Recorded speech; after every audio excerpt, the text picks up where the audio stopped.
Dr. Babasaheb Ambedkar Open University.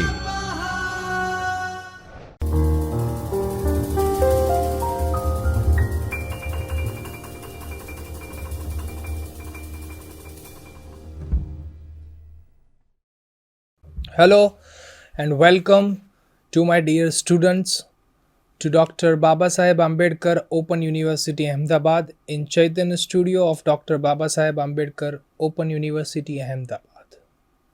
Today we gather for the e-learning, or we can say the video lecture series for the course of post-graduation diploma in human resource in the subject or paper number 201, industrial relationship and labor laws, block 4 unit 1, with the continuation of the discussion of that particular unit in a internationally recognized core labor standard in India, that we discussed the 2 points over there.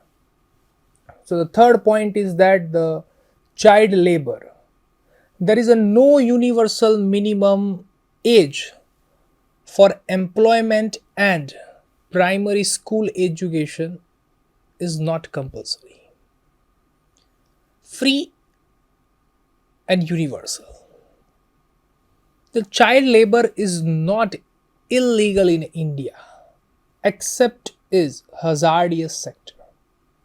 The Child Labor, that is Protection and Regulation Act 1986, prohibit the employment of children in some occupation and processes considered the hazardous, notably railway, carpet weaving, cement manufacturing, building and construction, cloth printing, dyeing and weighing, matches, exploding, fireworks, cigarette making, printing and soldering process in electronic industries.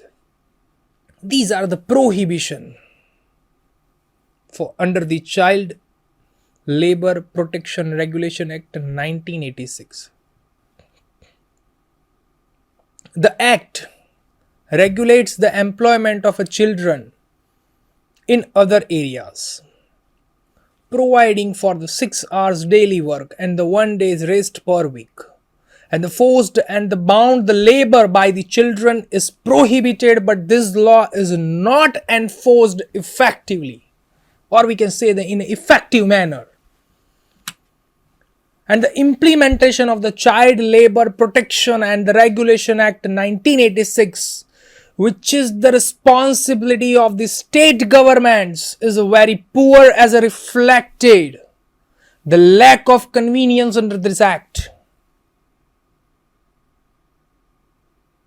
The industries that utilize a large degree of child labor, including many which are defined as a hazardous under this act, and the main sector using the child labor, including that the agriculture, hand or the carpet, the gemstone, the polishing, the brass and the base metal articles, the glass and glasswares, the footwear, textile, silk, firework, beedi, cigarette, domestic services, sporting goods. These all are the activities that the prohibited and that not reflected in effective manner.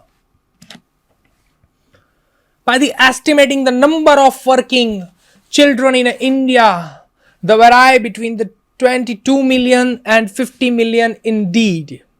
And some estimates have put the figure as high as 100 million. And due to the clandestine nature of much child labor, accurate figures are hard to obtain. The ILO estimate the numbers as at least 44 million, while the government in 1999 estimate that the 11 million child workers. So there are the differentiate, or we can say the differences of the estimation that the ILO as well as the government. And the Commission on the Labor Standards, set up by the Government of India in 1995, found the number of child laborers at 25 million in 1993 and the growing the rate 4% per year of a primary school age population, that is between the 5 to 14, of approximately 205 million, and about 120 million children attend the school. So here you define that there are the differences or discrimination over there.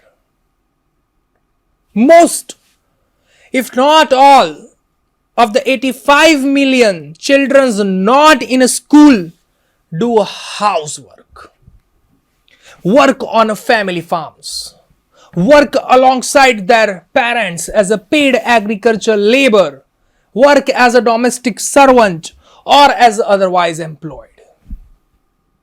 So we can say that the age is for the education, but the children are not getting education and they are in a child labor field. They are working. Perhaps half of India's children, or we can say the India's child laborers, are engaged in dangerous profession, and many of them do not survive the harsh environment or are left physically or mentally scared. And the other half are the employed elsewhere in the vast informal sector, where there are the deprived of minimum wages or regular working hours and many measures of job securities.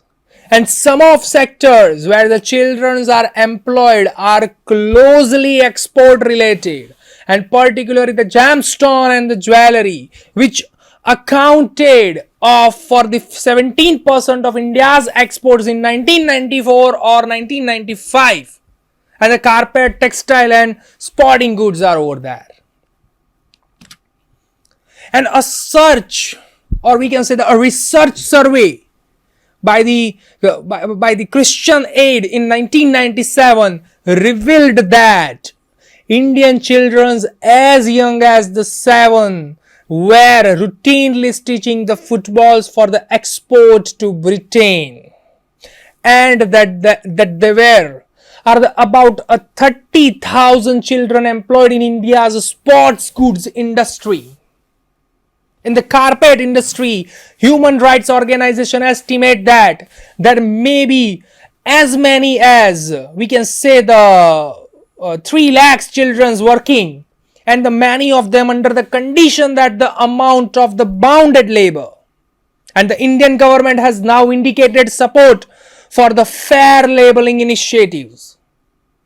This is the point of time at 1997, my dear friends.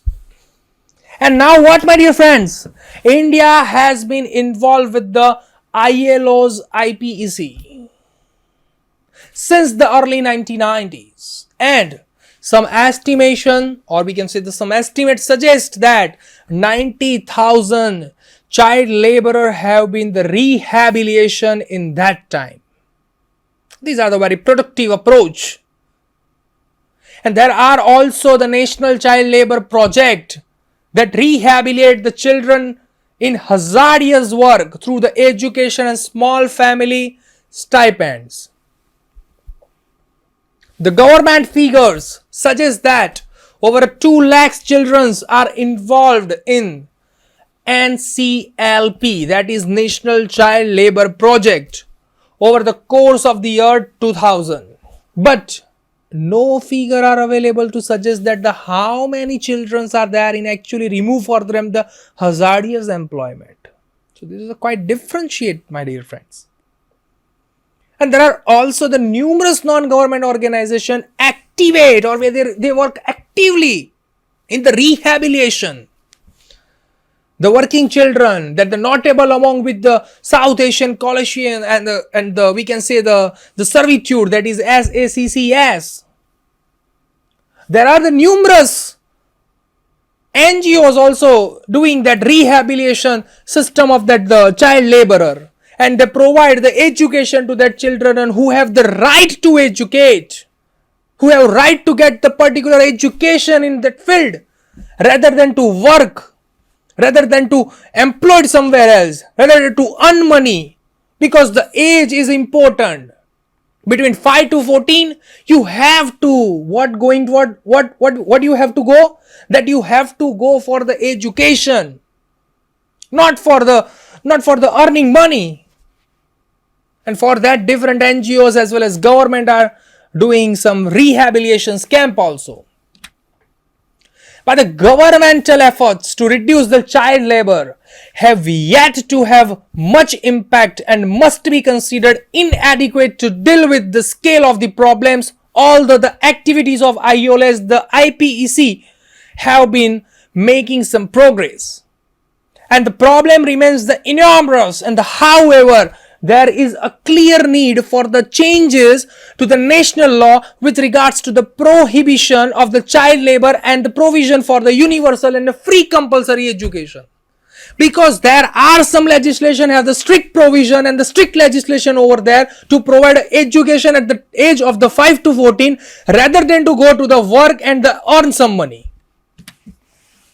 And the fourth important aspect of the internationally recognized core labor standard in India, that is a forced labor. The child labor is different, my dear friends, and the forced labor is different. The vast majority of the estimates of the number of the forced, or we can say the bounded laborers in India, range between the 5 million to 20 million, according to the recent research from the Anti-Slavery International. Some sources suggest a lower figure also, and as you know that there is a differentiate between that particular figures. And the bounded, or we can say the forced labor, is a specific form of the forced labor, which describe a private contractual relationship whereby a worker incurs or inherits the debts to the contractor and then must work off the debt plus interest. However, it is often the case, and the many loan arrangements are made to ensure that the debts can be never be paid off. As long as any part of the loan remains outstanding, the worker will then be bound to work for their creditors. This is the very harsh situation, my dear friends. To borrow some money, but we can't pay, so we have to the forced labor, we are bound to pay that money, and we are going for the innumerous time for the providing that employment over there. And in case of the sickness or death, the debtor's family is responsible for clearing that debt. That means the whole family are constructed in that particular loan, my dear friends. And then we can say that the bounded labor, this is the forced labor enforced that. And through the mechanism, the debtors, or we can say the debt, is the passed down from the one generation to the another. From the what, my dear friends? Integration bounded over there. And the Indian news media often carry stories of we can say the brutality against the bounded labor by the landlord and factory owners and etc. But those working to the free bounded labor from the servitude are also subject to the violent intimidation by the landlords or the local authorities. In one example from the Uttar Pradesh, that the bounded laborer seeking release, their relatives and the local organization assisting the man were all the harassed and threatened with imprisonment. There is examples over there in India also. And that's why, my dear friend, the forced labor is prohibited by the Constitution of India also and by law also. The bounded labor as a form of the compulsory labor is prohibited by the Bounded Labor System, that is Abolition Act of the 1976, and the enforcement of this statute which is the responsible of state government, that varies from state to state ultimately, and but my dear friends, has generally been the very inadequate in a nature. And since the enactment of this act in 1979, the government estimate over the 2 lakhs bounded laborers have been released and rehabilitated. But however, the relative to the total number of the bounded laborers, those released are the most 1/28th of the total, my dear friends. The National Human Rights Commission, set up in 1994, has targeted the bounded labor and asked the state government strictly manner to take a speedy and definite steps for the elimination of bounded labor. And this has been taken up more in some states than in others also. In Tamil Nadu, for example, they began implementing the rehabilitation plan and spent, I think, $1.25 million in 1919 on freeing the bounded laborers. And the trafficking of a person is also the widespread in India, and with the person including children being the bought and the sold for the purpose of labor, domestic service and prostitution. Some estimates suggest that 2.3 million persons working in the sex industries against their will, and up to 15% of we can say that who are the children over there, my dear friends. And the women and the children, then the preliminary, or we can say the primarily girls, are the trafficking into the India from the neighboring country such as Nepal, Bangladesh, and trafficked within the India from the rural of the sale of the girls between the age of 1 and 2 years, who are trained for the sex trade, and we can say and sold on that.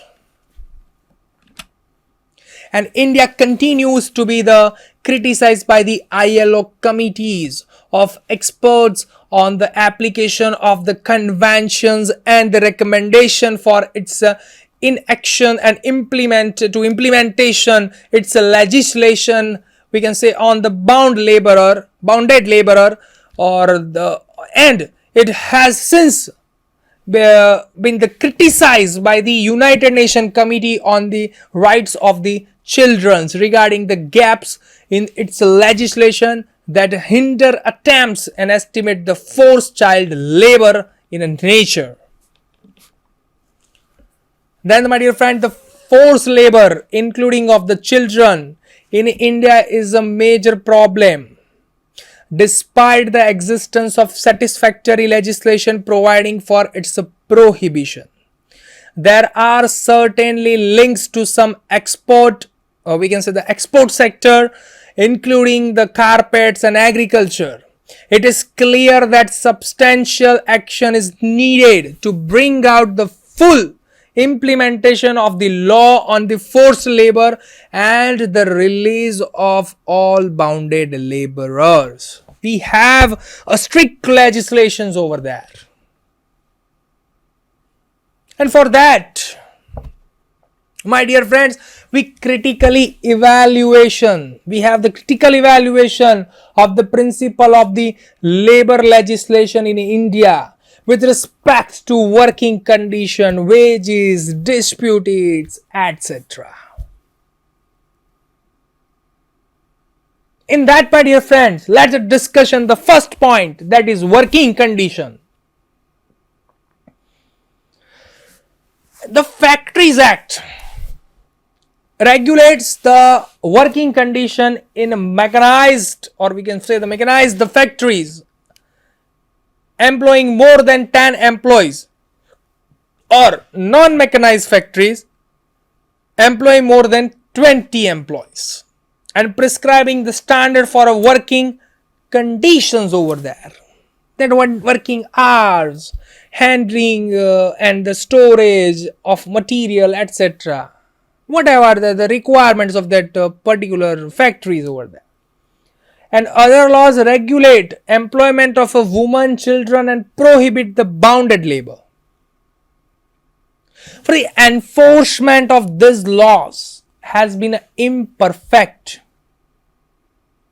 However, and working conditions of workers not subject to the Factories Act are often quite poor. Say for example, payment of wages is governed by the Payment of Wages Act 1936, then Minimum Wages Act 1948. The industrial wages range from the about the US $3 per day for the unskilled worker, and to over we can say the US $150 per month for a skill, 149 for the production worker. Retirement, closure, layoff are governed by the Industrial Dispute Act, which requires prior government permission to carry out the layoff or closure of a businesses employing 100 to more workers. And in practice, that permission is not easily obtained, my dear friends. The second aspect is wages. The wage discrimination exists in an unorganized sector and more prominent in agriculture sector. Wage discrimination exists between the man and woman doing the same job. The discrimination against women in the payment of wage in widespread of in India, and the women workers are in a general classified as those belonging to the organized and unorganized sector. The economic condition of women are quite obvious from the fact that 94% of them are found in an unorganized sector, leaving only 6% in the organized sector.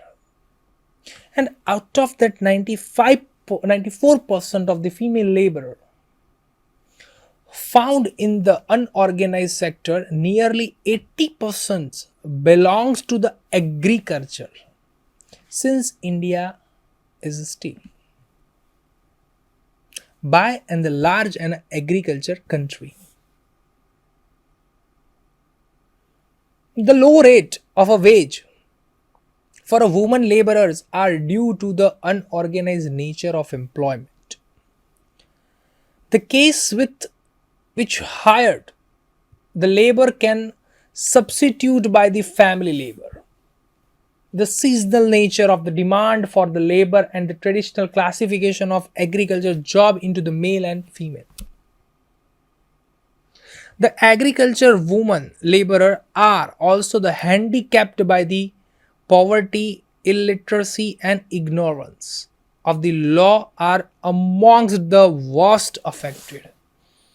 Apart from the wage differentiation, or we can say that for the same job, assigning the we can say the lower rate for a job traditionally done by the woman strength or discrimination. And for the and we can say the discrimination against the woman in agriculture labor, and the higher wages are assigned to the job traditionally done by the men. So there are some discrimination of wages also to the man and woman, my dear friends. After towards that, another aspect, that is a dispute. The union membership is concentrated in the organized sector, and in early 90s, my friends, early 90s, the total membership was about 9 million. Politicians have often been the union leader, and some analytics believe that the strike and other labor protests are called preliminary, or we can say the primarily, to further the interest of political parties rather than to promote the interest of the workforce. In India, the labor arena, we see that the multiplicity of the union and inter-union rivalry, and the statutory provisions for the recognition of the unions as bargaining agents are absent. It is believed that the institution of the collective bargaining is still in its preliminary and organizational stage. The isolated, the insecure, and exploited laborers in the rural area and in the urban unorganized sector presents a stark contrast to the position of we can say the unhonest state of the workers in the many modern enterprise. And in early 1990s, there were the estimates between the 10% to 20% of agriculture worker were the bounded labor.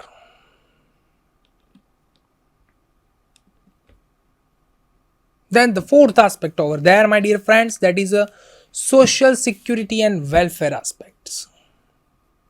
The workers in organizational sector have secured jobs and price adjusted salaries and protected against the loss of income due to the illness, disability, old age, death, etc. The unorganized sector have been growing in the last 5 decades due to the shift to the home based work and subcontracting of the huge order to the small units. And the many such small units do not comply with the we can say the social security norms. And many of the urban unorganized sectors are self-employed laborers, streets, vendors, and the petty traders, and the other service provider who receive little income. And these workers contribute 60% of the national income, but are deprived of the promotion of securities like food, housing, education, health, security, and prevention, social security like loss of income. As you, as we can say that in this COVID situation, there are the lot of losses of income over there. But the government may take the certain actions over there also. So this is what, my dear friends, we learned in this today's session. That the different critical evaluation of that legislation, that is labor legislation in India, that the meaning, that ILO, the impact of ILO, etc. And after view this video and this unit particular pertaining to this unit, you have to evaluate yourself in 3 aspects. The first aspect is, my dear friend, let us write a long question. A long question you have to write, my dear friends. First question is that write a detailed note on the forced labor. Then discuss the critical evaluation of principles on labor legislations in India.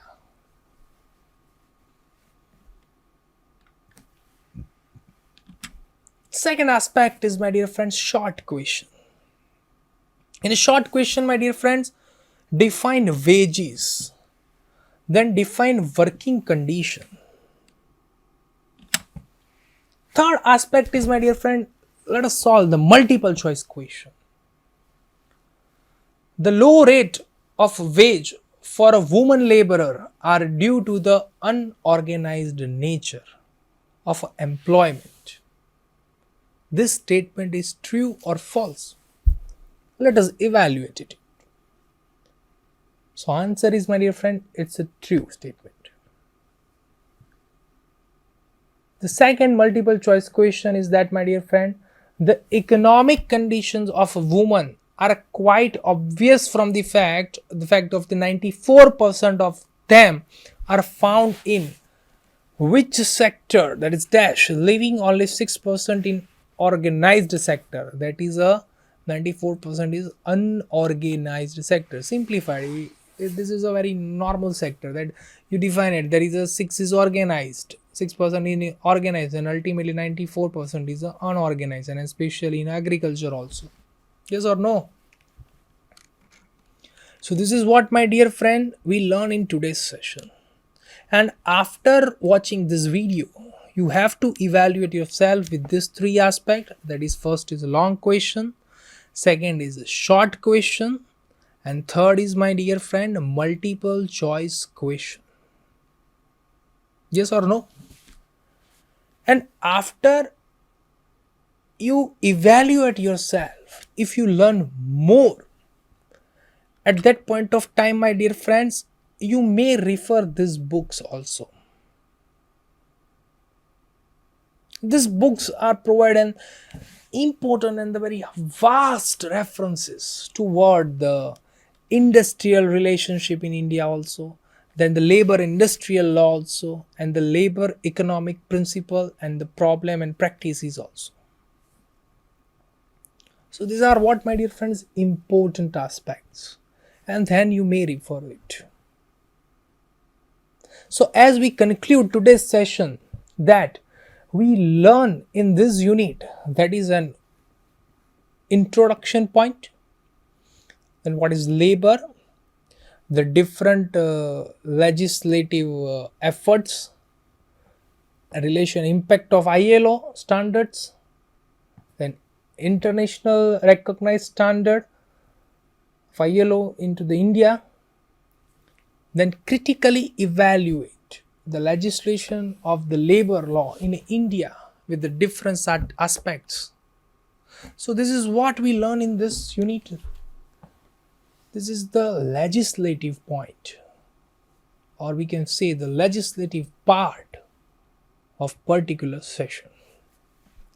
Hope you learn well, my dear friends. Hope you learn and enjoy this session. Hope you clear your all doubts regarding the legislation of the labor, or we can say the labor legislation in India.